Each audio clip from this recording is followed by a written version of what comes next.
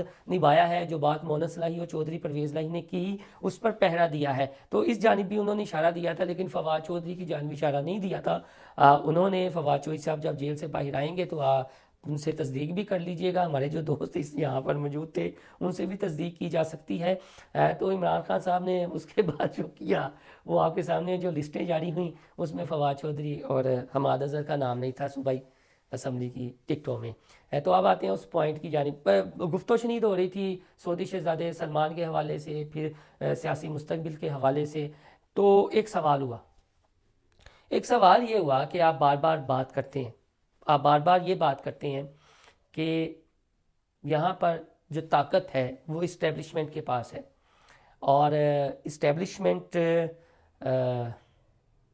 Army chief کا نام ہے. آپ نے خود کئی بار کہا ہے, یعنی عمران خان صاحب سے جو ہماری 2-3 دفعہ ملاقات ہوئی وہ بار بار یہ ضرور کہتے تھے جی کہ یہاں طاقت جو ہے وہ اسٹیبلشمنٹ کے بات ہے, اور اسٹیبلشمنٹ فرد واحد ہے اور وہ فرد واحد آرمی چیف ہے. تو آپ یہ کہتے ہیں جی کہ جو آرمی چیف طاقتور ہے, اسٹیبلشمنٹ انہی کے ارد گرد گھومتی ہے, ایک شخص جو فیصلہ کر لیتا ہے پھر سارے اس پر عمل کرنا شروع ہو جاتے ہیں. تو اصل میں تو طاقت ان کے پاس ہوئی. تو دوسری جانب ہے پاپولیرٹی.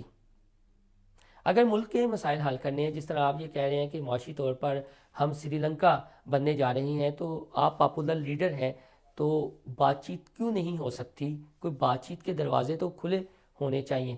تو عمران خان صاحب وہ اپنے مخصوص انداز میں عمران خان چیئر پر سیدھے ہوئے, چند لمحوں کے لیے خاموش ہوئے.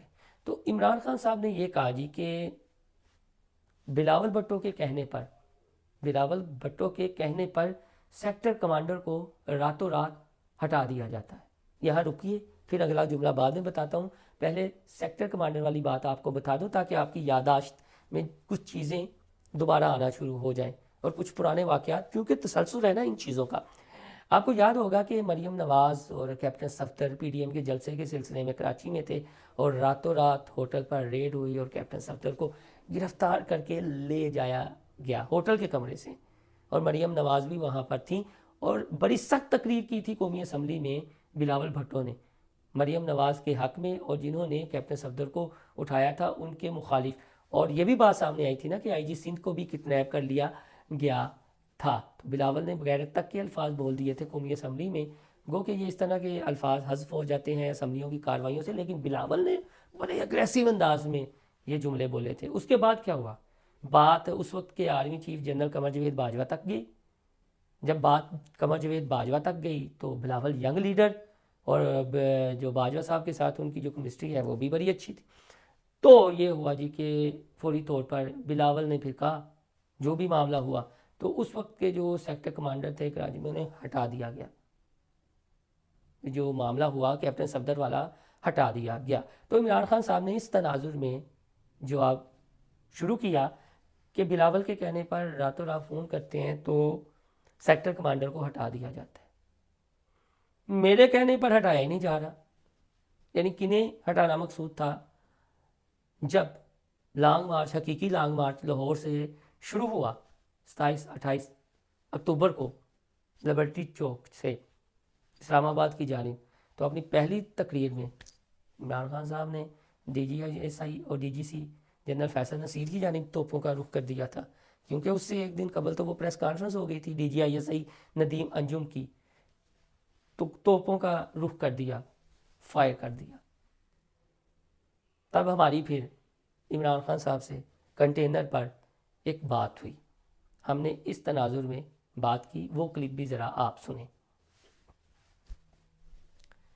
تو جی یہ کلپ تھا جب لانگ مارچ کا دوسرا تیسرا روز تھا, تو ہم نے کنٹینر پر عمران خان صاحب کے ساتھ بات کی تھی. تو اس وقت عمران خان صاحب بڑے خوشگوار موڈ میں تھے, اور انہیں ایسا لگ رہا تھا کہ جو انہوں نے پلان سوچا ہوا ہے, جو حکمت عملی بنائی ہوئی ہے, تعیناتی بھی رک جائے گی, اور ان کے تمام مطالبات گجرانوالہ پہنچنے سے پہلے یا گجرانوالہ کراس کرنے کے بعد تسلیم کر لیے جائیں گے. وہ اتنے زیادہ ہیپی تھے کہ میں نے اتنا سخت بھی جواب دے دیا ہے, کراؤڈ بھی فل چارج ہے میرا, تو کوئی کچھ نہیں بگاڑ سکتا. کافی وہ خوش تھے. لیکن اس کے بعد نواں روز تھا کہ وزیر آباد کا واقعہ ہو گیا. چلے آتے ہیں ہم cut to short Zaman park us link میں. تو انہوں نے یہ کہا جی کہ میرے کہنے پر تو ہٹایا نہیں جا رہا.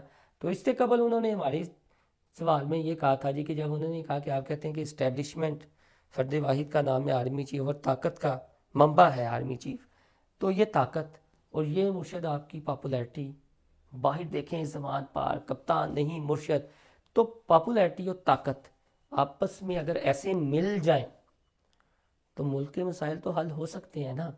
تو آپ کیوں نہیں ایسے ملتے, پاپولیرٹی اور طاقت ایسے, تو ملک کے مسائل حل ہو سکتے ہیں. تو عمران خان صاحب پہلے ایسے ہوئے, پھر انہوں نے یہ کہا میں تو کوشش کرتا ہوں, تالی کبھی ایک ہاتھ سے نہیں بجا کرتی, دونوں ہاتھوں سے بجا کرتی ہے. یہ عمران خان صاحب کے ایگزیکٹ الفاظ تھے ایک سوال کے جواب میں کہ میرے کہنے پر تو کسی کو نہیں ہٹایا جا رہا, اور ان کے چہرے پر تھوڑی سی مایوسی تھی کہ برف نہیں پگھل رہی. اور دوسری بات کہ تالی ایک ہاتھ سے نہیں بجا کرتی, دونوں ہاتھوں سے بجا کرتی ہے, میں تو کوشش کرتا ہوں. تو یہ کچھ چیزیں زمان پارک کے دنوں میں اور حقیقی لانگ مارچ میں جو ہم نے دیکھی, کیونکہ بڑے یہ سیاسی جو واقعات ہیں اس سے گاہے بگاہے آگاہ رہنا بہت ضروری ہے تاکہ تسلسل رہے اور آپ کو پتہ چلے کہ ماضی, حال اور مستقبل کا آپس میں کیسے لنک بنتا ہے اور کب کیا واقعات رونما ہوئے. 4 چیزوں کے اوپر میں بات کرنا چاہتا ہوں. سب سے پہلے کہ جب کہ میرے پیر پہ سویلنگ ہے, اس کے باوجود کیونکہ عدالت نے طلب کیا ہے, میں یہ بتانا چاہتا ہوں کہ ہم اپنی عدالتوں کا احترام کرتے ہیں. جو یہ دوسرے نہیں, جو کہ سارا باغ اگر فیصلہ ان کے لیے نہ آئے تو یہ ہر قسم کا ذلیل حرکتیں کرتے ہیں, پروپیگنڈا کرتے ہیں ججز کے خلاف.